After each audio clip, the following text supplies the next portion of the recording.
12장입니다. 12장 12절부터 19절 말씀입니다.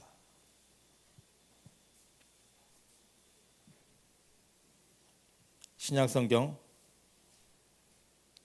168페이지 요한복음 12장 12절부터 19절 말씀입니다. 찾으셨죠? 168페이지에 있습니다. 요한복음 12장 12절부터 19절입니다. 함께 보십니다. 시작. 그 이튿날에는 명절에 온 큰 무리가 예수께서 예루살렘으로 오신다 함을 듣고 종려나무 가지를 가지고 맞으러 나가 외치되 호산나 찬송하리로다 주의 이름으로 오시는 이곳 이스라엘의 왕이시여 하더라. 예수는 한 어린 나귀를 만나서 타시니 이는 기록된 바 시온 따라 두려워 말라 보라 너희 왕이 나귀 새끼를 타고 오신다 함과 같더라. 제자들은 처음에 이 일을 깨닫지 못하였다가 예수께서 영광을 얻으신 후에야 이것이 예수에 대하여 기록된 것임과 사람들이 예수께 이가 찬 것인 줄 생각났더라. 나사로를 무덤에 불러내어 죽은 자 가운데서 살리실 때에 함께 있던 무리가 증거한지라. 이에 무리가 예수를 맞으면 이 표적 행하심을 들었음이러라. 바리새인들이 서로 말하되 볼지어다 너희 하는 일이 쓸데없다. 보라 온 세상이 저를 쫓는다 하니라. 아멘. 아멘. 믿음의 고백을 하십니다. 살아계신 하나님이 내 아버지이십니다. 내 육체의 눈에 보이지 않아도 아버지 하나님은 나와 함께 하십니다. 어디를 가든지 무엇을 하든지 나를 떠나거나 버리신 적 없습니다. 모든 순간 생명 안에서 성령의 능력으로 나를 붙드십니다. 인도하십니다. 도와주십니다. 나 연약하여 아무것도 할 수 없지만 내 아버지 하나님이 도우심 때문에 이제부터 내가 만나는 모든 일은 하나님 아버지 영광을 모두에게 보여줄 기적이 되고 승리가 되고 축복이 됩니다. 상황 형편 인정하지 않습니다. 하나님만 신뢰합니다. 내 마음 안에서 어떠한 기분 감정 변화 있어도 흔들리거나 시험 들었다 하지 않습니다. 오히려 하나님을 찬양하며 감사하며 하나님께서 행하실 기적을 선포합니다. 할렐루야. 상황 형편에 속지 않습니다. 기분 감정에 넘어지지 않습니다. 우리에게는 오직 하나님 한 분입니다. 어디를 가든지 무엇을 하든지 하나님 한 분이면 됩니다.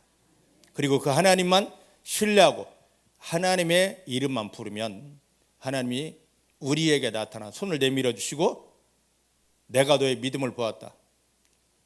상황에 너가 쓰러지지 않고 기분 감정 때문에 시험 들지 않고 내 이름을 부르는 너의 믿음을 보았다 하시며 나타나시고 붙잡아 주셔서 우리가 받는 그 모든 일들이 승리가 되게 하여 주십니다. 하나님을 경험하며 승리하는 믿음 되기를 주님 축복합니다. 자, 요한복음 11장 54절 말씀을 한번 먼저 보십시다.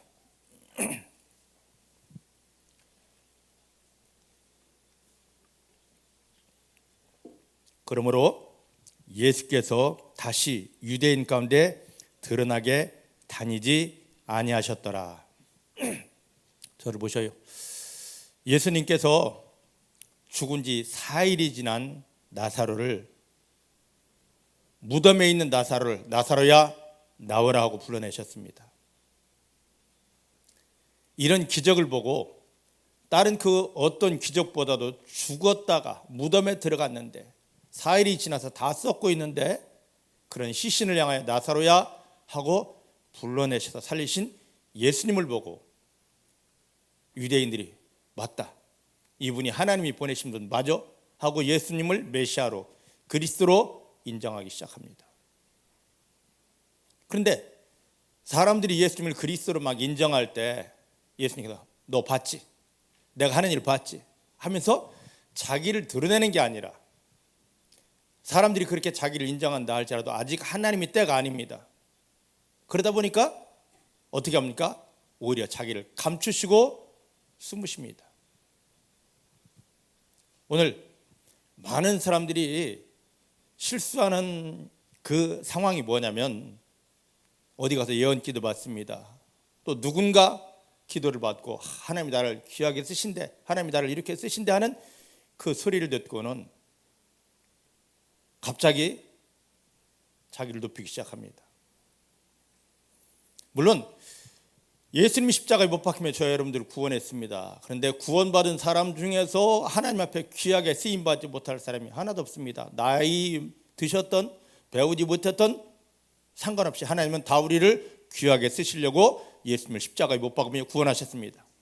옆 사람 붙잡고 축복합니다. 하나님께서 당신을 귀하게 완전하게 쓰신답니다. 할렐루야. 고린도전서 6장 19절 20절 말씀 보니까 우리가 구원받았다고 하는 건 뭐냐면 하나님이 우리를 아들 예수의 생명값을 지불하고 사신 겁니다. 왜 사셨느냐? 우리 입장에서 봤을 때는 나이 먹어서 배우지 못해서 교회 다니지 못해서 뭐 여러 가지 핑계를 대고 나는 할 수 없어 아니야 하는데, 하나님은 뭔가 우리 인생을 통하여 하실 일, 우리 인생을 들어 쓰실 일이 있기 때문에 저와 여러분들을 구원하신 것입니다. 그러니까 세상이 보는 눈으로 나를 보지 마시고 위에서 바라보시는 하나님의 눈으로 나를 돌아보시길 바랍니다. 하나님 왜 나를 구원하셨습니까? 왜요? 이때 사단이 발악하는 이때 마지막 때에 우리를 귀하게 쓰시려고 저와 여러분들을 구원하셨습니다. 근데 그렇게 귀하게 쓰시려면 무작정 너 구원받았으니까 쓴다 하는 것이 아니라 하나님이 쓰시기에 합당하도록 우리가 다듬어져야 되고 하나님이 쓰실 시간이 되어야 됩니다. 믿으십니까? 그래서 여러분들을 지금 구원하시고 교회로 데려다 놓고 말씀으로 여러분들을 돌아보게 하시고 여러분들이 깨어지고 다듬어지고 훈련되게 하시고 여기에 더하여 하나님이 시간이 딱 되면 야 내가 너를 들어 쓴다. 그때 하나님 우리를 들어서 높이시는 겁니다. 내가 쓰임받아야지가 아니라 하나님 우리를 구원하신 우리를 그렇게 다듬어졌습니다. 훈련되어졌습니다. 준비되어졌습니다. 여기에 더하여 하나님이 시간이 되었습니다. 하나님이 들어서 뽑아서 쓰십니다. 중복교 사랑하는 성도님들이 이렇게 하나님의 때에 맞춰서 하나님이 원하신 대로 바뀌어지고 변화되어서 하나님이 기뻐하심 속에 쓰임받게 되기를 주님 축복합니다. 그 전까지는요 내가 나서려 하지 마시고 주여 나를 깨뜨리시옵소서, 주여 나를 다듬으시고 나를 변화시켜 주십니다. 온전한 예수의 사람이 되게 하시고 온전한 성령의 사람이 되게 하십니다. 여러분들을 주님이 깨뜨리시고 다듬으시고 변화시키는 그 속에 맡기기를 원합니다. 자, 이제 이렇게 했던 예수님이 요한복음 12장 말씀은 그렇게 숨으셨던 예수님이 드러나지 않게 자기를 감추셨던 예수님이 사람들 앞에 자기를 드러내십니다. 왜요? 하나님이 때가 되었기 때문이죠. 이제 중복교회 사랑하는 성도님들을 향한 하나님의 시간이 가까워옵니다. 여러분들 하나하나를 하나님이 여러분들 삶의 현장에서 드러내시고 나는 아무것도 아닌데 주님이 나를 드러내시고 높이셔서 나는 아무것도 할 수 없는데 주님이 내 속에서 일하셔서 하나님이 살아계신 영광들이 세상에 보여지게 하여 주십니다. 하나님이 여러분들을 그렇게 귀하게 쓰십니다. 귀하게 쓰십니다. 여러분들은 하나님 앞에서 너무너무 귀한 존재들입니다.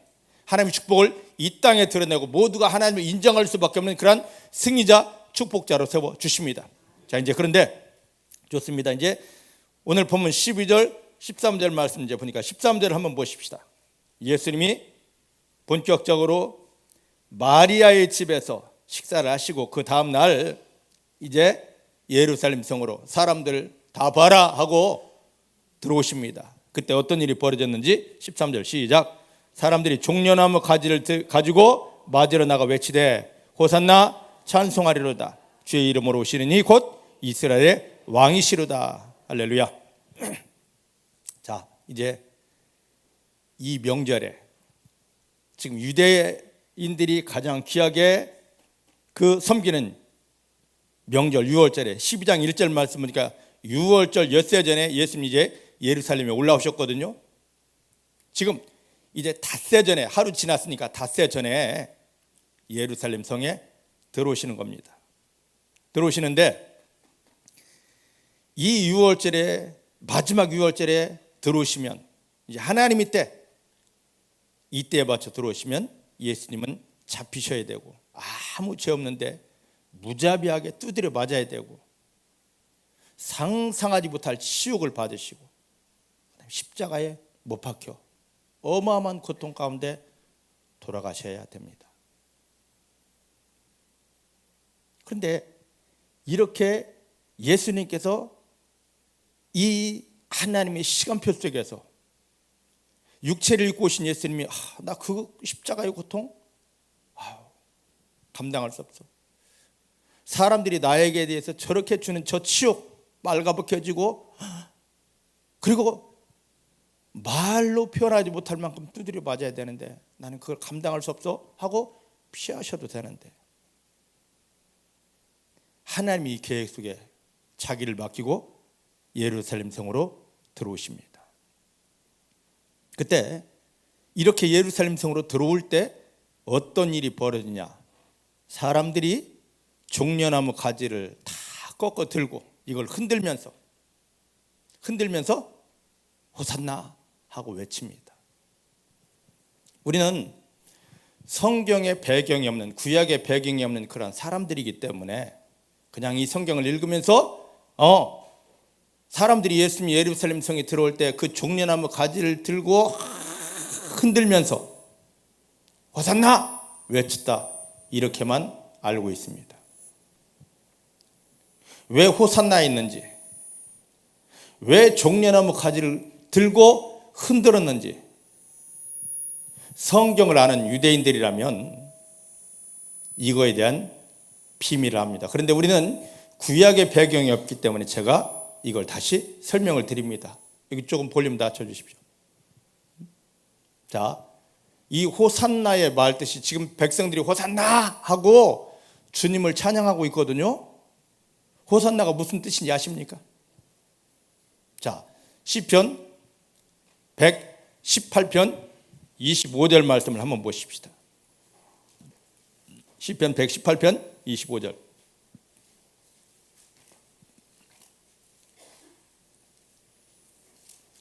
(118편) 25절. 호산나의 뜻이 있습니다. 찾으셨죠? 찾으셨어요? 시작. 여호와여 구하옵나니 이제 구원하소서. 여호와여 우리가 구하옵나니 이제 형통케 하옵소서. 이 뜻이, 호산나를 부르면 여호와여 구하옵나니 지금 이제 구원하소서입니다. 할렐루야, 할렐루야. 지금 유대인들이 예수님이 마지막 그 그리스도의 사역을 이루시려고 예루살렘 성에 들어오실 때 유대인들이 외치는 기도 소리가, 유대인들이 선포하는 이 믿음의 소리가 호산나입니다. 하나님이여 지금 우리를 구원하옵소서. 기도예요, 기도. 호산나. 우린 호산나 호산나고 찬송을 많이 했는데 이 의미가 뭔지 그냥 모르고 호산나 호산나 했는데, 호산나의 뜻이 구약에 있습니다. 하나님이여 지금 나를, 우리를 구원하옵소서. 따라합시다. 하나님 지금 나를 건져주십니다. 구원해 주십니다. 형통하게 하십니다. 이 뜻이 호산나예요. 할렐루야. 자, 그러면 호산나를 알았으니까 지금 두 가지 사건을 이스라엘 백성들이 지금 예수님 오실 때 하고 있습니다. 호산나와 함께 어떤 일을 벌였습니까? 호산나를 선포하면서 종려나무 가지. 우린 종려나무 가지라고 하니까 뭔지 잘 모르는데 쉬운 말로 하면 대추야자. 대추야자 모르시는 분? 그럼 대추야자 아시는 분? 그러면 이것도 저것도 손 안 드신 분?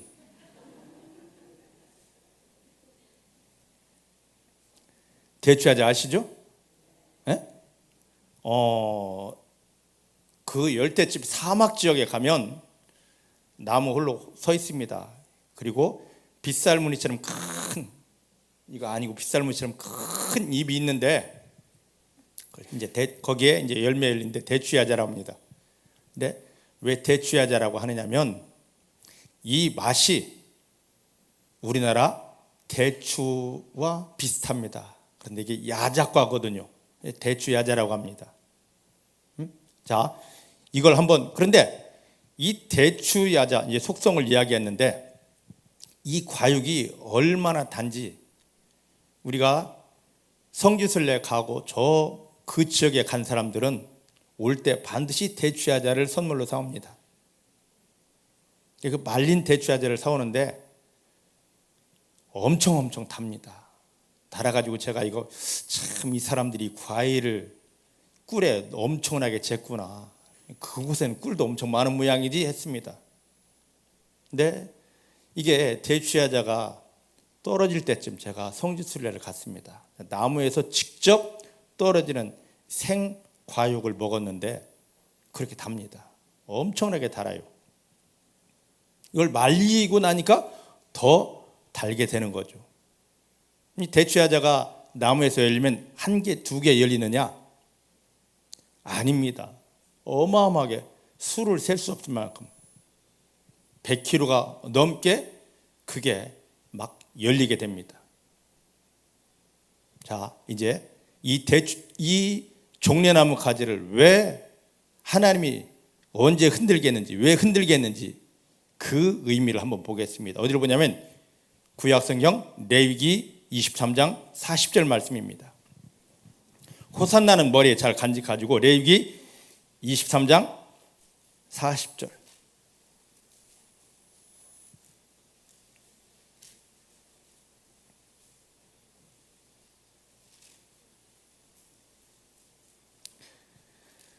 레위기 23장은 이스라엘 백성들이 하나님 앞에 드려야 될 이 7대 절기를 하나님께서 모세를 통하여 광야에 있을 때 너희들이 이제 가나안 땅 들어가면 이러한 절기를 지켜라고 명령하신 거거든요. 그런데 여기 40절은 어떤 절기에 대한 이야기냐면 33절부터 보면 초막절에 대한 절기입니다. 자, 40절 말씀 한번 보십시다. 39절부터 시작. 너희가 토지 소산을 거두기를 마치거든 7월 15일부터 7일 동안 여호와의 절기를 초막절을 지키되 첫날에도 안식하고 제8일에도 안식할 것이요 첫날에는 너희가 아름다운 나무 실과와 종려 가지와 무성한 가지와 신의 보드를 취하여 너희 하나님 여호와 앞에서 7일 동안 즐거워할지어다. 자, 이 말씀이 잘 이해가 안 되죠? 제가 쉽게 풀어드립니다. 모세를 통하여 하나님 이스라엘 백성들에게 말씀하신 겁니다. 너희들이 젖과 꿀이 흐르는 축복의 땅에 들어가서 그 땅에서 작물의 수확을 모두 끝내고 하나님께서 정하신 초막절 축제를 시작할 때 제일 먼저 우람한 나무, 튼튼한 나무, 이 나무에서 단 열매와 종려나무 가지, 이게 바로 뭡니까? 이게 종려나무 가지. 지금 말씀드린 겁니다. 이것을 흔들면서 너에게 이렇게 귀한 열매를 주신 하나님을 기뻐해라입니다. 자, 지금 이스라엘 백성들이 광야에 있습니다. 아직 가나안 땅 들어가지도 않았는데 너희가 들어가서 그 축복의 땅에서 나의 은혜로 귀한 열매를 다 수확하고 마치고 달라, 그걸 다 내 앞에 갖다 놓고 종려나무 가지, 대추나무 가지, 이 가지를 흔들면서 하나님 우리에게 이렇게 풍성하게 주셔서 감사합니다. 자, 그런데 아까 제가 대추야자에 대해서 말씀해 두 가지 특성이 있다고 그랬습니다. 첫 번째 뭡니까? 달콤하다고 그랬습니다. 두 번째, 열매가 셀 수 없이 많다고 그랬습니다. 하나님 우리에게 이렇게 엄청난 달콤한 열매를 주셨고 셀 수 없이 많은 열매를 주신 것 감사합니다고 하나님께 드리라 그렇게 했습니다. 자, 그런데 여기 말씀 보면 이 종려나무 가지를 흔들면서, 대추야자 나무 가지를 흔들면서 감사합니다 해야 되는 절기는 어떤 절기입니까? 우리 지금 읽었잖아요. 어떤 절기? 초막절. 이스라엘의 수확을 다 끝낸 다음에 초막절 때 하는 겁니다. 근데 요한복음 12장에 보면 지금 예수님은 어떤 절기에 예루살렘 성에 지금 올라가고 계십니까? 6월절 날 잡혀서 돌아가셔야 되거든요. 6월절에 지금 올라가고 계시단 말이죠. 초막절이 아닌 이 종려나무 가지를 흔드는 것은 초막절이어야 되는데 유월절 때 올라가고 있습니다.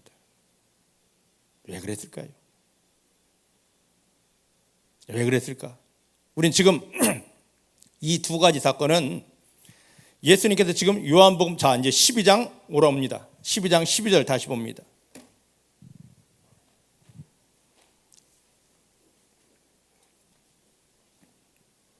저를 보시오. 12장 12절은 구약에 예언된 이 두 가지 사건을 하나로 묶어서 당신은 메시아이십니다 해서 12장 12절 끝에 보니까 뭐라고 했습니까? 주의 이름으로 오시느니, 여기서 주님은 누구십니까? 예수님 당시에 주님은 예수님이 아니고 하나님이십니다. 하나님이 이름으로 오시느니 이스라엘의 왕이십니다. 만왕의 왕이십니다. 그리고 고백하고 있습니다. 누가 시켜서가 아니라 이스라엘 백성들 지금 스스로가, 유대인들이 지금 이렇게 이야기하고 있는 겁니다. 저를 보십시다.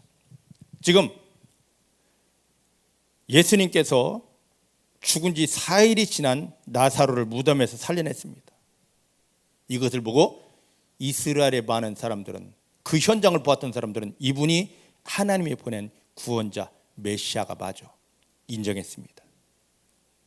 그런데 유대의 종교 지도자들은 예수님이 나사로를 살리는 것, 이것 때문에 저놈은 죽여야 돼. 왜? 우리의 인기를 다 뺏어간, 우리 밥그릇을 뺏으려고 온 거야. 저놈 죽여야 되고 죽이려고 작정했는데, 유대의 많은 사람들은 예수님을 당신은 하나님이 보낸 메시아, 구원자, 그리스도가 맞습니다. 근데 아직 하나님이 때가 되지 않아서 예수님이 슬그머니 피했습니다. 근데 하나님 시간표가 돼서 다시 예루살렘 성으로 돌아오니까 그 예수님께서 죽은 나사로를 살린 것을 보았던, 그리고 이 사건을 들었던 사람들이 호산나를 외치면서 종려나무 가지를 흔들면서 당신은 하나님이 보낸 구원자 메시아 맞습니다. 우리에게 호산나를, 우리에게 종려나무 가지 축복을 허락해 주십니다고 선포하고 있는 것입니다. 저를 보셔요. 다시 풀어드립니다. 자, 지금 이스라엘이 어떤 상황이냐면, 로마에 완전히 우리가 예전에 일본에 36년 동안 그렇게 종살이 했듯이 로마 사람들에게 눌려 종살이를 하고 있습니다.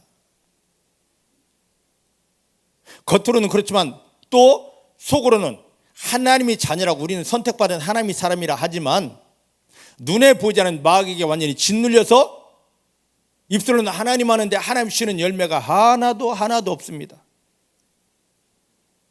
그런데 죽은 지 4일 지난 나사로를, 나사로야 나오라는 한마디 말씀으로 살리는 이 예수님, 그분이 지금 예루살렘 성에 오신다네요. 이 예수 앞에 가서 외치는 겁니다. 호산나! 우리를 이 로마의 압제에서 건져주시고 눈에 보이지 않는 마귀의 모든 눌림에서, 묶임에서, 고통에서, 신음에서 꺼내주십시오. 지금 우리를 구원해 주십시오. 지금 호산나 그렇게 외치는 겁니다. 그러고 나서 종려나무 가지를 흔드는 겁니다. 여기서 건져주신 다음에 종려나무 가지, 즉 뭡니까? 지금까지 우리가 하나님이 자녀라 하지만 하나님이 주시는 것 아무 열매가 없었습니다. 달콤한 열매가 없었습니다. 풍성한 열매가 없었습니다. 이제 우리를 호산나 건져주시고 로마에게서 해방해 주시고 마귀 모든 눌림에서 건져주신 다음에, 그 다음에 하나님이 구약에 그렇게 약속한 하나님의 영광을 위한 달콤한 열매, 풍성한 열매, 세상이 어찌하지 못하고 마귀가 빼앗지 못할 이 열매들로 우리를 축복해 주십시오. 지금 그 믿음의 고백을 드리고 있는 것입니다. 이걸 지금 보고 있으니 우리는 그냥 구약의 배경이 없다 보니까 호산나 하면서 종려나무 가지를 흔드는 걸 보고 그랬구나라고 하는데, 구약의 이 배경을 알고 있는 제사장들이, 서기관들이, 바리새인들이 예수님이 들어오실 때 이런 모습을, 이런 믿음 고백하는 걸, 예수님을 높이는 걸 지금 보았습니다. 그러지 않아도 예수를 죽이려고 속이 다 뒤집어 있는데 지금 어떻게 되었겠냐 말이죠. 지금 예수님을 통하여 구원받은 성도는 매일 삶의 현장에서 호산나를 외쳐야 되고, 매일 삶의 현장에서 종려나무 가지가 흔들려야 됩니다. 믿으십니까? 하나님께서 지금 예수님을 통하여 구원받은 우리에게 여러 가지 상황, 형편을 주셨습니다. 뭐하게 하려고요? 호산나 외치게 하려고. 하나님 지금 이 문제에서 나를 건져주십니다. 하나님 이 질병에서 나를 건져주십니다. 하나님 이 상황에서 나를 건져주십니다. 건져주십시오가 아닙니다. 선포해야 됩니다. 진정한 기도는 선포해야 됩니다. 요한복음 1장 12절 말씀 보니까 영접하는 자 곧 그 이름을 믿는 자에게는 하나님이 자녀가 되는 권세를 주셨으니 하나님은 만왕의 왕이십니다. 그럼 우리는 하나님이 자녀들은 거지가 아니라 우리 또한 예전에 주일 앞에서 불렀던 찬송이 있습니다. 왕 나는 왕자라. 하나님 나라 왕자입니다. 예수님과 더불어 하나님 나라의 왕의 권세를 가질 자들입니다. 그럼 왕이, 귀족이 어떤 문제를 놓고 주시옵소서 하는 걸 보셨습니까? 선포합니다. 이게 될지어다. 되어라고. 믿음의 기도는 선포입니다.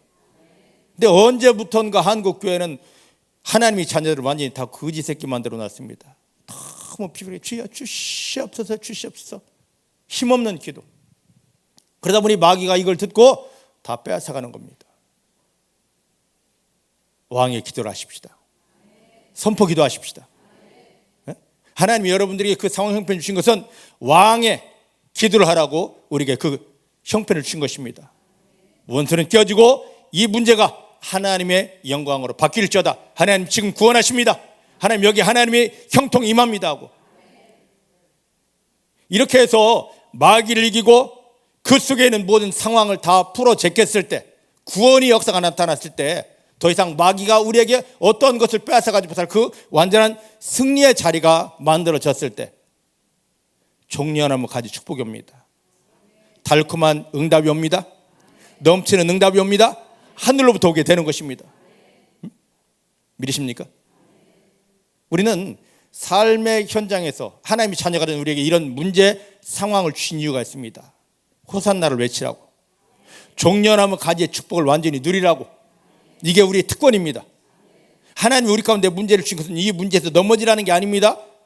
여기서 우리를 구원해 주십니다는 호산나를 당당히 외치고, 그래서 마귀를 밟고, 그 다음에 마귀를 밟은 다음에 하나님을 바라보고 하나님이 달콤한 열매, 하나님이 풍성한 열매를 주십니다 해서 그 모든 상황을 하나님의 축복으로 바꾸라고 주신 것입니다. 그러니까 이런 원리를 알면 원망할 사람 없습니다. 불평할 사람 없습니다. 할렐루야, 감사합니다. 우리 그 구원의 축복을 드립니다. 하나님 큰 응답 속에 들어갑니다 하고 선포하게 됩니다. 자, 그러면 요한계시록 7장 9절 10절 말씀을 보십시다. 요한계시록 7장 9절 10절입니다.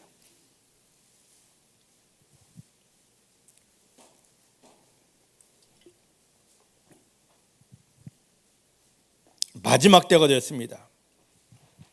예수님이 이 땅에 내려오시고 하늘이 열렸습니다. 그때 모습입니다. 요한계시록 7장 9절 10절 시작. 이 일 후에 내가 보니 각 나라와 족속과 백성과 방언에서 아무라도 등이 셀 수 없는 큰 무리가 흰옷을 입고 손에 종려 가지를 들고 보좌 앞과 어린 양 앞에 서서 큰 소리로 외쳐가로되 구원하심이 보좌에 앉으신 우리 하나님과 어린 양에게 있도다. 할렐루야, 할렐루야. 자, 예수님께서 그리스도가 되시려고, 그 사역을 이루시려고 예루살렘 성에 들어오실 때 백성들이 예수를 그리스도로 메시아로 인정하는 백성들이 호산나 하면서 종려나무 가지를 흔들었습니다. 그런데 마지막에 우리가 하나님 앞에 서게 되어졌을 때, 하나님의 나라가 열렸을 때, 그때 하나님 앞에 선 사람 중에서 흰옷 입고 거룩한 옷을 입고 하나님이 보좌에 앉으셨고 어린 양 대신 예수님도 그 앞에 앉으셨고 여기에 모든 천사들이 다 있고 이 땅에서 구원받은 사람들이 다 그 앞에 있는 속에서 몇몇의 사람들이, 몇몇의 무리가 흰옷을 입고 종려나무 가지를 흔들면서 뭘 하고 있냐면 9절 여기 10절 말씀 보니까 구원하심이 보좌에 앉으신 우리 하나님과 어린 양에게 있다. 나를 구원하소서. 그게 뭐였습니까? 호산나 했습니다. 호산나가 완성된 것입니다. 호산나가 완성된 거예요. 이 사람들은 호산나를 완성을 이룬 사람들입니다. 그런 다음에 호산나를 완성해 놓고 종려나무 흔들면서 이렇게 하나님 주시는 어마어마한 열매를, 하늘의 축복의 열매를 내가 누렸습니다. 이렇게 하신 분이 내가 아니라, 나 열심이 아니라 누구였습니까? 나를 구원하시고 나를 도우시고 사랑하신 하나님 아버지와 예수 그리스도였습니다. 근데 보셔요, 요한계시록 7장에 보면 모든 사람들이 구원하심이 보호자에 앉으신 하나님과 어린 양에게 있습니다 하고 이걸 흔들고 있습니까? 일부분입니다. 일부분이에요. 하나님 나라 간 사람 중에서도 일부분입니다. 누구냐? 삶의 현장에서 만난 여러 가지 문제들, 그 속에서 호산나, 원망하지 않고 불평하지 않고, 하나님, 지금 하나님이 나를 구원해 주십니다. 여기 하나님이 구원의 역사, 승리의 역사가 있습니다. 그 믿음 고백을 하여서 원수마귀를 이기고 이 상황 형편을 하나님의 기적과 축복으로 바꿔서 그 달콤하고 풍성한 열매를 마음껏 누리며 하나님을 나타낸 이 승리의 성도들이 마지막에 하나님 나라에 갔을 때도 나는 호산나를 다 이룬 사람입니다. 내 삶의 현장에서 호산나가 다 완성되어졌습니다. 그 속에서 하나님 주신 이 구원의 열매가 이렇게 풍성했습니다. 그 사람들이었습니다. 왜 우리가 구원됐다라고 하면서, 하나님이 자녀라면서, 하나님이 내 아버지라면서, 하나님이 나를 사랑하신다면서 내 삶의 현장에 이 문제를 갖다 놓았을까? 하나님 도대체 나를 사랑하시는 걸까? 예, 사랑하십니다. 뭐 하게 하려고요? 호산나의 믿음을 외치게 하려고. 하나님 지금 나를 구원하십니다. 십자가에서만 나를 구원하는 것이 아니라 지금 내 삶의 현장에서 나를 구원해 주십니다 하고, 삶의 현장에 현실 구원을 누리게 하려고. 너 구원 누려봐라 하고, 너 내 이름을 불러 구원을 누려봐라, 저 원수마귀를 밟으며 승리를 누려봐라 하고 우리 가운데 그 문제를 갖다 놓은 것입니다. 호산나를 외치시길 바랍니다. 하나님이 나를 구원하십니다. 하나님 때문에 나는 승리했습니다. 어떤 문제 있든지 어떤 형편이든지 어떤 상황이든지 우린 두려워하지 않습니다. 왜요? 호산나를 외치면 되니까. 하나님이 나를 구원하소서, 하나님이 나를 구원하소서. 하나님이 이 기도를 멸시하지 않습니다. 내가 너의 소리를 들었다. 내가 너의 소리를 들었다. 삶의 현장에서 호산나를 외치면서 하나님을 직접 만나는 사랑하는 성도님들이 되기를 주님 축복합니다. 하나님을 만나고 하나님으로 나의 원수마귀가 깨어지면서, 야, 내가 너의 믿음을 보았다라고 하시면서 그 자리가, 사단이 나를 찌르고 공격했던 그 자리가, 원수는 깨어지면서 하나님이 나 여기서 나타나시면서 내가 전혀 생각하지 않았던 하늘로부터는 달콤한 응답, 풍성한 응답, 기적들로만 채워지게 되기를 주님 축복합니다. 오늘 유대인들이 예수님이 예루살렘 성에 들어갈 때 외쳤던 이 요한복음 12장 13절 말씀이 오늘 우리의 것이 되어야 됩니다. 예수님이 예전에 예루살렘 성에 들어갈 때 이렇게 했어? 아닙니다. 우리는 매 순간 호산나가 있어야 되고, 그 문제 속에서 허덕이는 것이 아니라, 마귀에게 끌려다니는 것이 아니라, 하나님 여기에 호산나, 예수님을 통하여 승리가 이루어지면 하나님이 주시는, 내가 전혀 생각하지 못할, 계산하지 못할 완벽한 은혜가 있고 응답이 있고 기적이 있고 축복이 있습니다. 그래서 감사를 선포해야만 됩니다.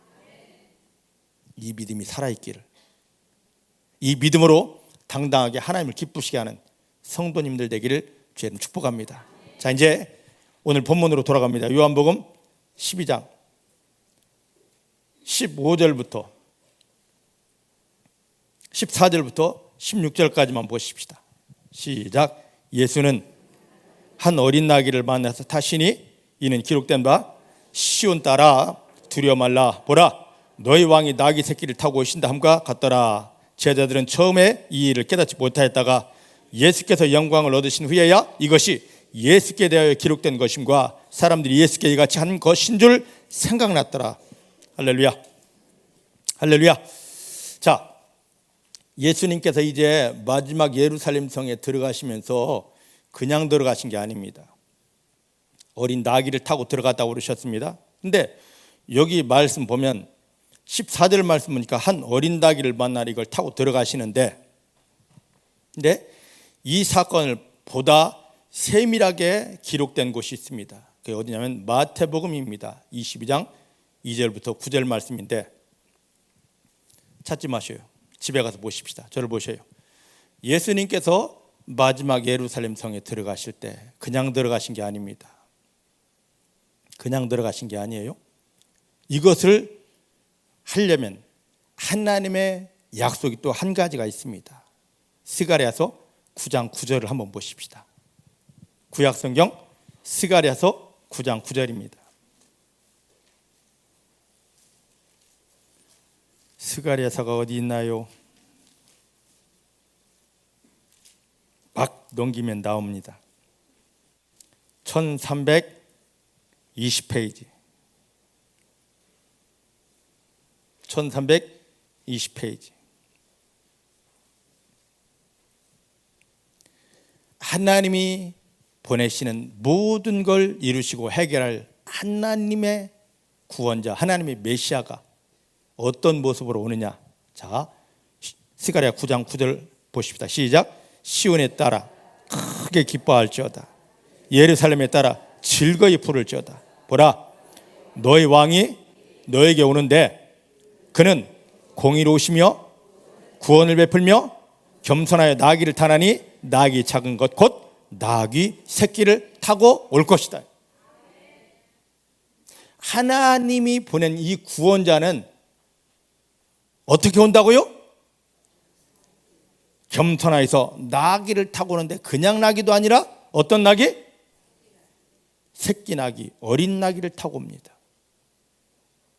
자, 저를 보셔. 이제 마태복음 22장을 보면, 마태복음 21장을 보면, 21장 2절부터 9절을 보면 예수님께서 예루살렘에 들어올 때 그냥 오는 것이 아니라 제자에게 말합니다. 야, 저 건너편에 가보아라. 건너마을에 가면 어떤 나귀가 묶여 있을 것이다, 매여 있을 것이다. 그 옆에 새끼 나귀도 함께 있을 것인데 그 매여 있는 새끼 나귀를 끌고 오너라. 예수님이 말씀하시니까 제자들이 예 하고 갔습니다. 주인이 묻습니다. 왜 내 걸 끌고 가? 라고 할 때 그 제자들이 예수님이 시킨 대로 주인님이 쓰시겠답니다 하니까 그 나귀의 주인이 아무 말 없이 가져가십시오 했어요. 예수님께서 그 새끼 나귀가 딱 오자마자 지체하지 않으시고 한 번도 사람을 태워보지 않은 어린 나귀의 등에 올라타십니다. 이게 오늘 말씀이에요. 이게 오늘 말씀이라고. 엄청나게 비밀이 감춰져 있습니다. 하나님이 지금 이런 매여 있으면서 순전한 어린 나귀를 찾으십니다. 이게 중복교회 사랑하는 성도님들이 되기를 원합니다. 자, 예수님께서 마태복음 21장을 보면 매여 있으면서도 어린 나귀, 어미와 같이 매여 있으면서 어린 나귀, 순전한 나귀를 찾는다고 그랬습니다. 그게 어디에 있느냐? 그것이 바로 구약 아브라함을 통하여 나타나게 됩니다. 자, 창세기 22장을 한번 가보십시다.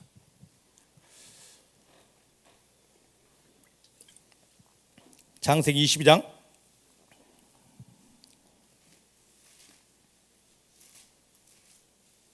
1절 2절입니다. 구약성경 창세기 22장 1절 2절입니다. 찾으셨죠? 시작. 그 일 후에 하나님이 아브라함을 시험하시려고 그를 부르시되 아브라함아 하시니 그가 가로되 내가 여기 있습니다. 여호와께서 가르시되 너의 아들 너 사랑하는 독자 이삭을 데리고 모리아 땅으로 가서 내가 너에게 지시하는 한 산 거기서 그를 번제로 드리라. 자, 이게 어떤 의미인지 풀어드립니다.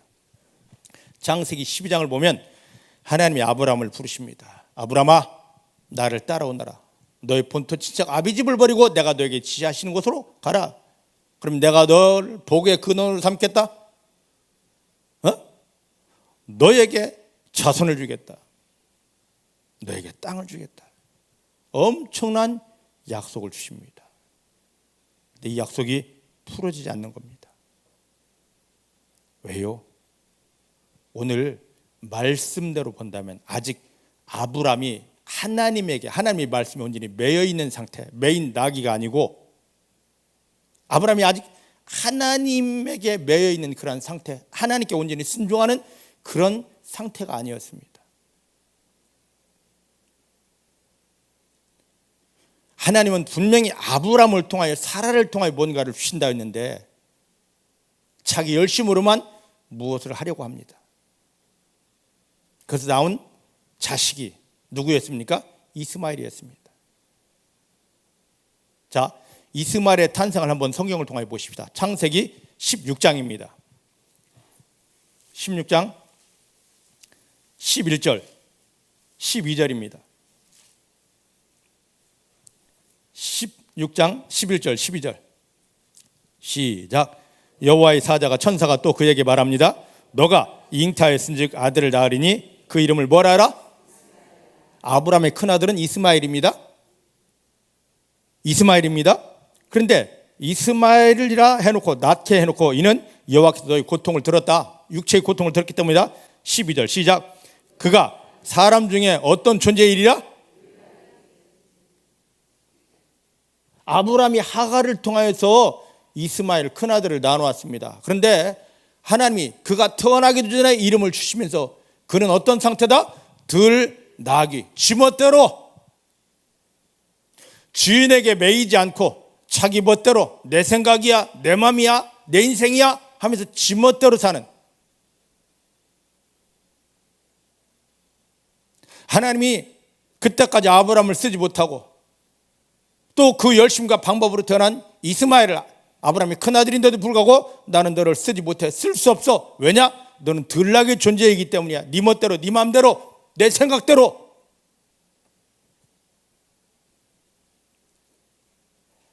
오늘 예수님이 십자가에 못 박히며 우리를 구원했습니다. 어떤 상태로 하려고요? 매인 나귀 상태. 거기에 더하여 순전한 어린 나귀 상태로 우리를 만드시려고.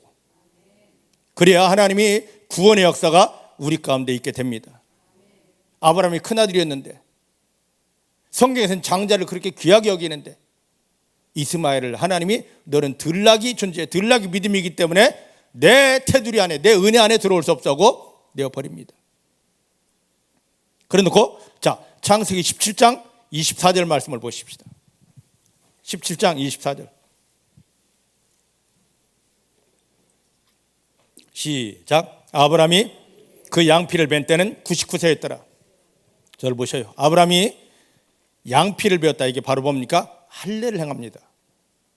그런데 할례는 어떻게 언제 하는지를 우리가 잘 알아야 됩니다. 여기 말씀 보니까 자 보십시다. 창세기 17장 12절 말씀 시작. 10절부터 보십시다. 10절부터 시작. 너희 중 남자는 다 할례를 받으라. 이것이 나와 너희와 너희 후손 사이에 지키를 나의 언약이니라. 너희는 양 피를 베어라. 할례를 행해라. 이것이 나와 너희 사이의 언약의 표징이라. 대대로 남자는 집에서 앉아나 혹 너희 자손이 아니오 이방에게서 돈으로 산 자를 물어나고 가리지 않고 난지 8일 만에 할례를 받게 하여라. 남자 양피를 베는 것, 할례를 행하는 건 언제 하는 것입니까? 난지, 태어난 지 8일 만에. 하나님이 이 말씀을 듣고 아브라함이 24절 말씀 보니까 자기의 육체의 나이, 곧 나이가 99살 되었을 때 할례를 받았습니다. 우리 성경은 17장 24절에 99세 때 할례를 받았더라. 간단하게 딱 한마디만 있습니다. 이 말의 의미가 뭔 줄 아십니까? 하나님, 내 육체의 나이 99세지만 이것 가지고 할 수 있는 것은 들나귀밖에 만들지 못합니다. 이제는 하나님 앞에서 99세 아닙니다.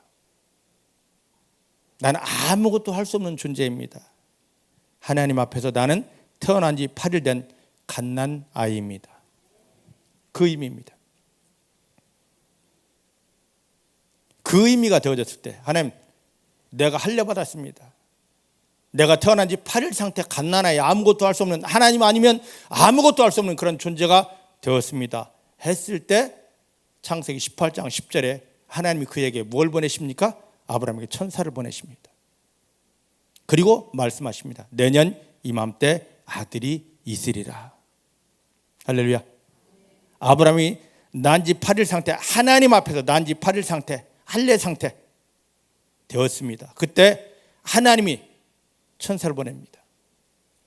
하나님, 나는 난지 8일 상태입니다. 하나님, 나는 갓난아이입니다. 하나님, 나는 당신에게 매여 당신 아니면, 하나님 아니면 아무것도 할 수 없는 존재입니다 라고 했을 때 그때 천사를 보내십니다. 그래서 나온 것이 무엇입니까? 이스마엘이에요. 오늘 요한복음 12장 말씀대로라면, 마태복음 21장 그 말씀대로라면 아브라함은 어떤 상태입니까?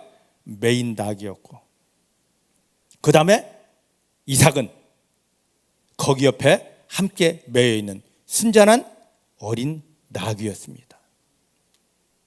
이렇게 풀어드리니까 창세기 22장이 이제 이해가 됩니까? 이해되십니까? 자, 그러면 이 상태를 아브라함이 메인 낙이고 그 아들 이삭이 아버지와 함께 매여 있는 순전한 어린 낙이라는 것을 하나님이 확인해 봐야 됩니다. 이것을 확인하시려고 창세기 22장에 하나님께서 아브라함에게, 야, 네 아들을 데리고 저 3일길 모리아 땅 가서 번제로 드려보라 말씀하신 겁니다. 하나님의 말씀을 들은 아브라함 얼마나 생각이 많았겠습니까? 그냥 아들도 아니고 100세 때 낳은 아들인데, 너무너무 사랑하는 아들인데 얼마나 생각이 많았겠습니까? 그런데 하나님에게 메인자이기 때문에 자기 생각은 필요 없습니다. 예였습니다. 번제, 우리 그냥 성경 읽은 번제인데 이 번제를 드리려면 어떻게 되냐면 목을 따야 됩니다. 목을 댕강 끊어야 돼요. 그럼 생명 없어집니다. 이것도 부족해서 배를 갈라야 됩니다. 창자를 다 끄집어내야 됩니다. 창자 속에 있는 기름기를 다 뜯어내야 되고요. 물로 씻어야 되고, 그 다음에 나머지 육체는 토막 우리가 닭도리탕을 떼하듯이 다 토막을 내야 됩니다. 완전 확인 사살입니다. 그런 다음에 불 위에 올려놓고 흔적 없이 태우는 것, 이게 번제예요. 100세 때 낳은 아들입니다. 근데 하나님이 아브라함을 향하여서, 야, 네 아들 번제로 나에게 바쳐, 할 수 있겠습니까? 아브라함은 순종합니다. 왜? 메인 낙이기 때문에. 근데 아브라함은 훈련 받아서 그렇다 치십시다. 근데 그 아들 이삭은 뭐냐 말이에요. 창세기 22장에 하나님께 말씀 받아가지고 갔을 때, 아버지, 번제했을 나무는 있고 불은 있는데 왜 양은 없습니까? 그때 아브라함이 말합니다. 하나님이 친히 자기를 위해서 예비하셨으리라. 그 말을 믿고 모리아산 꼭대기로 올라갑니다. 번제 드리려고 제단 나무 다 단 쌓아놓았습니다. 그 다음에 아버지가, 야, 이삭아 이리 와 한 다음에 이삭을 묻기 시작합니다. 그러며 말합니다. 하나님이 너를 바치란다. 아브라함은 지금 100세가 넘었습니다. 이삭이 지금 이제 막 성년을 통과했기 때문에 115살쯤 됐죠. 이삭도 한 15살쯤 됐죠. 그럼 힘이 왕성할 때입니다. 아버지 미쳤구만. 예? 이 영감생이 노망 들려서 밀어붙이고 매다 꽂을 수도 있습니다. 근데 아버지가 하는 대로 순전하게, 노인네가 하는 대로, 예, 묶으소서, 예, 칼로 내려치소서, 그러고 있습니다. 뭐였기 때문에? 메인 낙이었고 순전한 어린 낙이었기 때문에. 할렐루야, 할렐루야. 지금 이걸 보여주시는 겁니다. 큰아들 이스마엘이 있습니다. 만약에 이스마엘을 묶어놓고 그렇게 했으면, 이스마엘 태어났을 때 아브라함에게 했으면 아브라함 펄쩍 뛰었을 것이고, 또 이스마엘을 갖다 이렇게 했으면 이스마엘이 아버지 죽였을 것입니다. 그가 난지 8일 상태의 믿음이 되었습니다. 아브라함이 하나님이 뭐를 말씀하셔도 예 할 준비가 되어 있습니다. 또 그 아들 이삭은 더 순전한 낙이었습니다. 이런 상태가 되니까 하나님이 그를 축복하시더라고. 이 비밀을 알았던 하나님이 찾으시는 사람은 메인 낙이 순전한 낙이구나, 내가 그런 존재였구나, 이 비밀을 알았던 이 이삭이 늦게 결혼해서 쌍둥이 아들을 낳았습니다. 누구였습니까? 에서와 야곱입니다. 근데 여기에 또 비밀이 있습니다. 자, 창세기 27장 25절 말씀입니다. 25장 27절. 27장이나 25장 27절.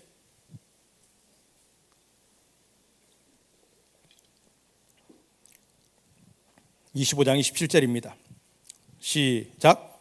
그 아이들이 장성함에 에서는 익숙한 사냥꾼인고로 뭐가 됐습니까? 들 사람이 되었고, 야곱은 종용한 사람인고로 장막에 거하다. 종용하다가 어떤 뜻이라고 그랬습니까? 종용하다. 우리 성경은 종용하다고 했는데 이 종용하다는 뜻 의미가 뭐예요? 완전하다. 자, 이삭이 늦게 결혼해 40살에 결혼해서 또 자식도 늦게 보았습니다. 쌍둥이가 나왔습니다. 에서와 야곱입니다. 근데 이들이 자랐는데 큰아들 에서는 어떤 사람? 들 사람, 세상 사람, 세상에 익숙합니다. 세상에. 근데 조금 늦게 태어난 야곱은 종용합니다. 하나님이 위에서 보실 때 야, 너는 완전하다, 너는 완전하다고 인정하십니다. 왜요? 장막에 거하였다. 이 말의 뜻이 뭐냐면 야곱이 태어날 이 당시, 이때까지도 할아버지 아브라함이 죽지 않고 살아 있었습니다. 그 다음에 아버지 이 뭡니까? 메인 낙이, 순전한 낙이 비밀 아는 자기가 그렇게 살았던 이삭이 이 비밀을 지금 누구에게? 아들 야곱에게 자기 발 아래 놓고 계속 하나님은 이런 분이셔, 전능하신 분이고 지금 이런 사람을 찾고 있어는 이걸 계속 발 아래 놓고 가르치고 있습니다. 지난주에 우리가 봤듯이 예수님이 마리아의 집에 갔을 때 마리아가 예수님 발 아래서 그 예수님이 나오는 말씀을 먹었듯이 이 야곱은 하나님이 너는 완전한 사람이다 인정했는데 왜 그랬냐? 세상으로 뛰어나가지 않고 세상을 사랑하지 않고 아버지 이삭과 할아버지 아브라함 발밑에서 하나님의 비밀, 구원의 비밀, 메시아의 비밀을 받아먹고 있었기 때문입니다. 믿으십니까? 지금 이런 사람들을 찾고 있습니다. 이 비밀을 간직한 야곱을 통하여 하나님이 누구를 보내셨습니까? 요셉을 보내서 이 요셉의 믿음을 통해서 한 가정이, 한 민족 이스라엘이 되는 축복을 주셨습니다. 하나님 지금 이런 사람들을 찾으십니다. 여러분 어떻습니까? 주 예수님이 십자가에 못 박히며 저 여러분들을 구원하셨습니다. 그런 다음에 이 구원이 완성이라면 야, 너 구원 받았으니까, 영접해서 구원 받았으니까 천국 가다, 천당 가자고 데려가실 터인데 그렇게 하지 않고 이 교회에 남겨두십니다. 왜냐하면 말씀을 통하여 나를 돌아보게 하는 것입니다. 자, 따라합시다. 말씀은 거울이다. 고린도전서 10장 11절 말씀이니까 말씀이 거울이라 합니다. 우리가 이 말씀을 보는 것은 뭐 하려고 보느냐면 내가 하나님이 찾으시는 메인 낙이인지 순전한 낙이인지를 돌아보는 것입니다. 내가 예수 영접하여 구원받았지만 아직도 에서처럼 이스마엘처럼 들락이 들 사람이 돼서 교회는 나오지만 세상이 좋고 쾌락이 좋고 그러면서 내 자존심 앞세우고 내 마음이 전부야, 내 인생은 나의 것 하는 들 사람의 모습인가, 들락의 모습인가? 다른 사람을 통하여 나를 판단받지 말고 이 말씀이 거울이니까 말씀 거울로 나를 돌아보면서 이만큼 변했구나, 이만큼 깨어졌구나. 그래도 깨닫지 못하니까 이 설교를 통해서 집사님, 권사님, 당신이 지금 들락이 모습이 남아 있습니다. 지금 이 설교는 다른 누구에게 오는 것이 아닙니다. 나 자신에게, 여러분 자신에게, 이건 김 집사가 들어야 돼. 아닙니다. 내가 들어야 됩니다. 내가 아직도 들 사람이구나. 내가 아직도 들락이구나. 하나님이 아브라함을 선택해 놓고도 그 완전한 것들을 풀어주지 않습니다. 왜요? 그에게 들 사람의 모습이 남아 있었기 때문에 들 사람이 나온 결과가 뭡니까? 이스마엘, 들락이었습니다. 하나님이 자녀인데 기도하는데 몸부림치는데 왜 이렇게 힘들까? 아직도 들 사람이기 때문입니다. 힘들지라도 어려울지라도 주님 안에서 마지막에 하나님이 나를 받으실 수 없는 들 사람의 것들이, 사들에게 속고 나 스스로에게 속았던 것들이 끊어지고 깨어지고, 주님이 뭐라 말씀하시든지 예, 아멘, 순종합니다라고 하는 매여있는 닭이, 어린 순전한 나귀가 될 때, 그때 주님이 내 인생에, 나의 등에 올라타십니다. 내가 아직 깨어지지도 않고 내가 죽어지지도 않고 주님 주인 되어주십시오, 주님 주인 되어주십시오. 여러분, 들락에는요, 사람 태우면요 펄쩍펄쩍 뜁니다. 주인 넘어뜨립니다. 주인 상하게 합니다. 하지만 매여있는 닭이, 순전한 닭이는 주님 어떻게 하시든지 예, 아멘 합니다. 하나님이 우리에게 무슨 말씀하실 때 왜요? 나오는 것은 내가 아직도 들락이기 때문입니다. 하나님이 나에게 뭔가를 말씀하실 때, 또 주변 형편에서 내 마음에 뭔가 거리끼고 부딪히는 게 나올 때는 아직도 내 속에 들락이가 남아있어서 그렇습니다. 주님, 내가 온전한 줄 알았는데, 내가 기도하면 응답받고 승리할 줄 알았는데 아직도 내 속에 들락이가 남아있어. 나를 끌고 다니면서 마귀에게 이용당하게 할 들락이가 남아있어서 주님, 형편을 통하여, 상황을 통하여, 저 사람들이 말을 통하여 내 속에 들락이가 남아있는 것을 알게 해주십니다. 원망하지 않습니다. 힘들다 하지 않습니다. 주님, 이거 들락이의 성분을 내가 끊어내지 못하고 치유받지 못하면 구원받았다 할지라도 내 인생 후에, 내 삶 속에 예수님이 나타나지 않고 예수님이 일하지 않습니다. 십자가에 못 박히며 나를 구원하신 예수님께서 내 인생 속에 들어와, 내 삶 속에 들어와, 내 인생 속에 나를 타고 하나님의 영광을 풀어주시려고 지금 내 속에 있는 들락이를 보여주셨는데, 누구 때문이라 무엇 때문이라 힘들다 어렵다 하지 않고 내 마음을 수술받겠습니다. 들락이로 가득한 내 마음을 수술받겠습니다. 들락이 인생을 살고 있는 나를 십자가에 못 박겠습니다. 오늘 이 결단이 여러분들에게 있어지길 원합니다.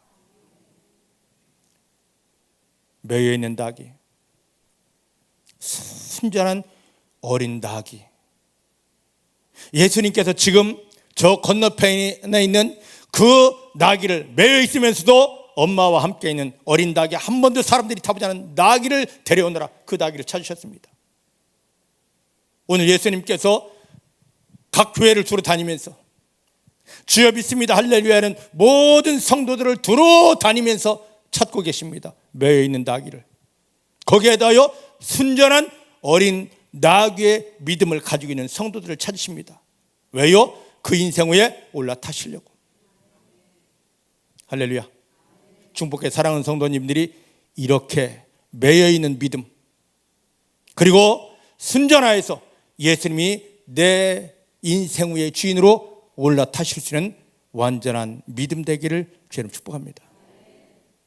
따라하십시다. 하나님, 나의 믿음, 내 믿음 하나님 인정하시고 예수님이 올라탈 수 있는, 예수님이 주인 되어 마음껏 일하실 수 있는 매여있는 나귀 믿음 되게 하시고, 여기에 더하여 순전한 어린 나귀 되게 하십니다.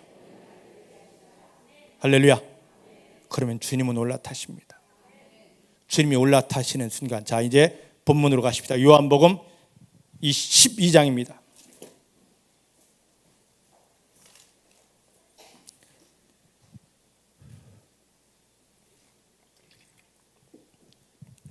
요한복음 12장 예수님이 올라타셨습니다. 자, 그런데 먼저 16절 말씀부터 보십시다. 아까 보았듯이 16절 시작. 제자들은 처음에 이 일을 깨닫지 못하였다가 예수께서 영광을 얻으신 후에야 이것이 예수에 대한 기록이라는 걸 알더라. 자, 보셔요.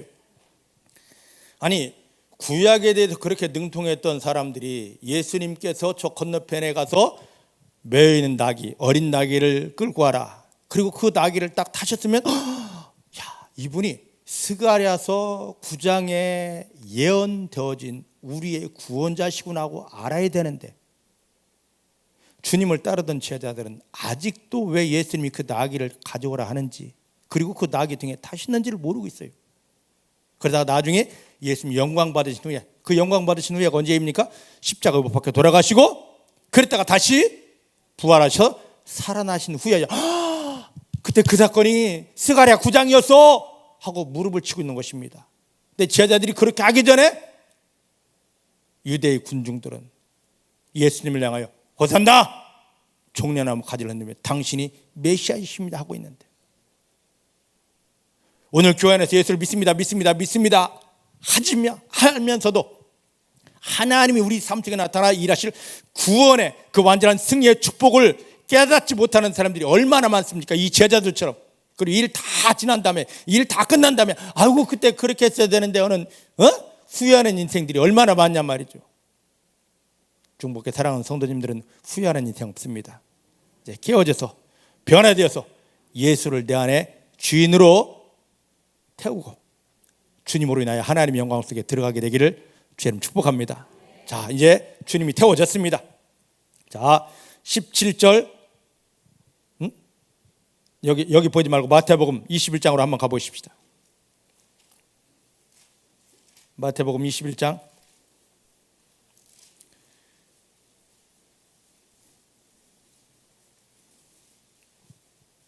2절부터 9절입니다. 이르시되 너희 맞은편 마을로 가라. 곧 매인 나귀와 나귀 새끼가 함께 있는 것을 보리니 풀어서 나에게로 끌고 오너라. 지금 이런 나귀들을 주님이 지금도 찾고 계십니다. 여러분들이 그런 믿음 되어야 됩니다. 자, 3절 만일 누가 무슨 말을 하거든 주가 쓰시겠다라 그리하면 즉시 보내리라 하시니 이는 선자로 하신 말씀을 이루려 하심이라. 일렀을 시온의 딸에게 이르기를 너희 왕이 너에게 임하나니 그는 겸손하여 나귀 곧 멍에 매는 짐승의 새끼를 탓도다 하여 하라 하였느니라. 제자들이 가서 예수의 명하신 대로 하여 나귀와 나귀 새끼를 끌고 와서 자기들이 겉옷을 그 위에 얹음에 예수께서 그 위에 타시니 무리의 대부분은 그 겉옷을 길에 펴며 다른 이가 나뭇가지를 베어 길에 펴고. 9절 같이 봅니다. 시작. 앞에서 가고 뒤에서 다른 무리가 소리질러 가로되 호산나 다윗의 자손이여 찬송하리로다. 주의 이름으로 오시는 이여 가장 높은 곳에서 호산나 하더라. 할렐루야. 자, 예수님이 나귀의 등에 타셨습니다. 그 순간에 사람들이 자기 벗었던 옷을 길에 깔기 시작합니다. 나귀가 그 옷을 밟고 가는데 사람들이 소리 지르면서 아까 했던 호산나, 당신은 구원자이십니다, 메시아이십니다, 이렇게 하고 있습니다. 지금 사람들은 누구를 높이려고 호산나 호산나 당신은 메시아이십니다 하고 찬양하고 있습니까? 누구를? 어린 나귀 위에 타신 예수님을 높이려고 그렇게 하고 있는데, 그런데요 보십시다. 예수님이 높아지다 보니까 당연히 예수님을 태우고 가는 나귀까지도 찬송을 받고 있습니다. 맞습니까? 우리가 억지로 찬양 받으려고 높아지려고 하면 마귀가 우리를 쓰러뜨리고 넘어뜨리는데 그럴 필요 없습니다. 순전한 나귀가 돼서, 어린 나귀가 돼서 예수가 내 인생 위에 태워지기만 하면 저절로 천사들까지도 춤을 추면서 호산나, 지금 이곳에 구원의 역사가 있다, 종려나무까지 하나님의 축복의 열매가 이곳에 가득하다 나타나게 되는 것입니다. 지금 이 은혜를 주시려고, 이 축복을 주려고 우리를 향하여 야, 너 매인 나귀가 되어라, 거기에 더여 순전한 어린 나귀 되어라, 너의 인생에 너의 마음에 그 어떤 것도 태우지 말고 나 예수를 태워라 하는 것입니다. 여러분 인생 위에는 누가 태워져 있습니까? 내 인생은 나의 것 하면서 나를 태우고 있지 않습니까? 내가 태워진 거 아닙니다. 나를 속이는 마귀가 나를 잡고 이리 가자 저리 가자, 너 저주받을 길로 가자, 실패할 길로 가자 그러고 있는 겁니다. 근데 내 인생은 나의 것 고집피우고 있습니다. 내 마음이야, 내 생각이야, 내 인생이야고 그러고 있습니다. 철저하게 사단에게 속은 것입니다. 이걸 깨뜨리는 것, 이게 깨어지는 시간 아픕니다. 자존심도 상하고요, 어떤 때는 정말 죽고 싶고 미칠 것 같습니다. 왜? 사단이 너 그냥 깨어져라 그래 하겠습니까? 이게 깨어지면 예수님이 자연스럽게 내 인생의 주인으로 오시는데, 오시옵소서 하지 않아도 이런 인생을 찾으셨기 때문에, 이런 순전한 믿음을 찾으셨기 때문에 올라와 타시는데, 지금 주님은 눈을 들어서 이런 인생들을 찾고 계십니다. 이런 믿음들을 찾고 계십니다. 근데 없어요. 교회는 다니는데, 성경은 아는데, 직분은 있는데 이런 인생들이 없습니다. 다 내 인생은 나의 것, 내 마음이야, 내 생각이야. 이미 자기가 타 있고 그 뒤에 보니까 마귀가 확 버팅기고 있는데, 여기에 주님이 함께 타시겠습니까? 그 마귀를 떨고 내는 것, 내가 죽어지는 겁니다. 내가 죽어지려고 할 때 마귀는, 야, 너 죽어지면 나 떨어져야 돼. 안 돼, 안 돼, 안 돼. 고집 좀 피워봐. 혈기 좀 내봐. 못한다고 뒤집어봐. 그러고 있습니다. 다 이렇게 속고 있습니다. 저도 그리 속았습니다. 꼭 이렇게 믿어야 돼? 이렇게 유난 떨어야 돼? 아니 예수님이 사랑이시라면서 왜 나를 이렇게 힘들게 하고, 왜 나를 죽이려고 작정하고. 저요, 난리 쳤었습니다. 여러분들 힘들고 어려운 거 압니다. 왜? 제가 그걸 경험해 봤기 때문에. 그래서 여러분들이 이 과정을 겪고 있는 걸 보면 참 불쌍하기도 하고, 아니 그냥 교회 다녔으면 편안하게 집사 따고 권사 되고 마지막에 할렐루야 할 텐데 왜 이렇게까지 해야 되나? 여러분들이 이런 모습을 보면서 힘들기도 하고 아프기도 하고 좀 불쌍하기도 합니다. 그런데 이렇게 해야만이, 이런 순전한 나귀들을 찾아내야만이 주님이 타시기 때문입니다. 내가 깨어지지 않고는 내 뒤에 누가? 마귀가 숨어서 나를 조정하기 때문에, 내가 깨어지면 마귀가 떨어져야 되기 때문에, 내가 변화되지 못하게 너 창피하다 해라, 너 자존심 상한다 해라, 미치겠다 해라 하면서 막 우리를 쥐고 흔드는데, 그럴지라도 주님이 찾으시는 순전한 나귀의 모습을 보면서 여러분들 그래도 죽겠습니다, 깨지겠습니다. 이제 내 속에 예수가 완전한 주인 되십니다. 예수가 주인 되는 순간에 저절로 하나님 아버지 영광이 풀어지게 됩니다. 호산나 호산나 하지 않아도요, 예수만 주인 되면 주변에서 호산나 해줍니다. 누가 호산나 해줍니까? 천사들이 호산나 해줍니다. 너 구원 받았어, 너 마귀 이기고 승리했어. 내가 호산나 하지 않아도 주변의 천사들이, 하나님 영으로서 보냄받은 천사들이 호산나를 선포해 줍니다. 믿음은 저절로 되는 겁니다. 순전한 나귀 믿음, 어린 양 예수의 믿음 되기를 주의 이름으로 축복합니다. 힘드시죠? 아프시죠? 정말 죽고 싶으시죠? 아브라함은 얼마나 힘들었을까?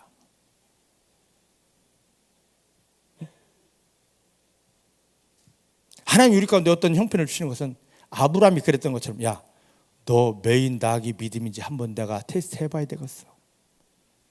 그리고 순전한 어린 나귀의 믿음인지 내가 좀 돌아봐야 되겠어. 이게 인정되는 순간, 확인된 순간, 이제야 너가 나만을 사랑하는 줄 알았다 하시며 세상이 감당하지 못할 호산나의 영광, 종려나무 열매의 달콤하고 풍성한 하늘의 열매들로 부어주시는 것입니다. 이 승리 속에 깊이 들어가는 하나님 영광을 모두에게 드러내시는 축복의 성도들이 되시기를 주의 이름으로 축복합니다. 기도하십시다. 하나님 감사합니다. 오늘 예수님께서 고난받으시기 위해서 그리스도의 사역을 완성하시려고 저 대제사장 무리에 잡히셔서 말할 수 없는 치욕을 받으시고 말로 표현하지 못할 그 저주를 받으시고 돌아가시다가 다시 살아나신 부활을 위해서, 그리스도의 사역을 위해서 예루살렘으로 발걸음을 옮기실 때, 그때 일어난 사건을 통하여 우리 자신의 믿음을 돌아보게 하셨습니다. 주님,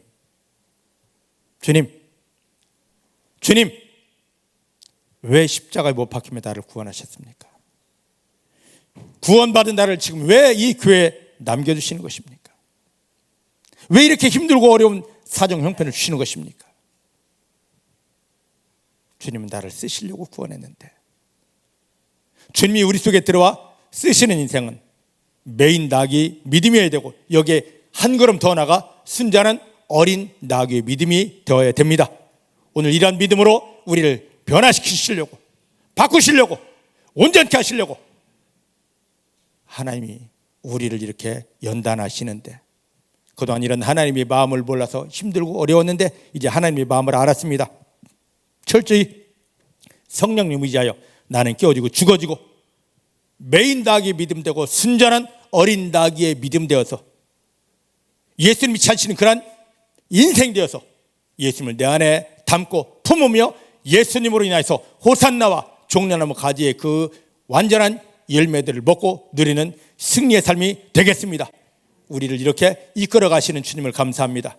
주님, 지금 이 과정, 순전한 어린 낙의 길을 가기 위해서 지금 깨어지고 수술되는 성도님들 주님이 찾아가 주시고 만나 주시고, 사랑하는 종들아, 지금 내가 너를 순전한 나귀로 만들어서 내 아들 예수를 너 위에 태우려고 하는 거야 하는 주의 음성을 듣게 하시고 주의 위로함을 받게 하여 주십니다. 주의 은혜 속에서 사랑하는 성도님들이 승리하게 하십니다. 예수님의 이름으로 기도하였습니다. 아멘.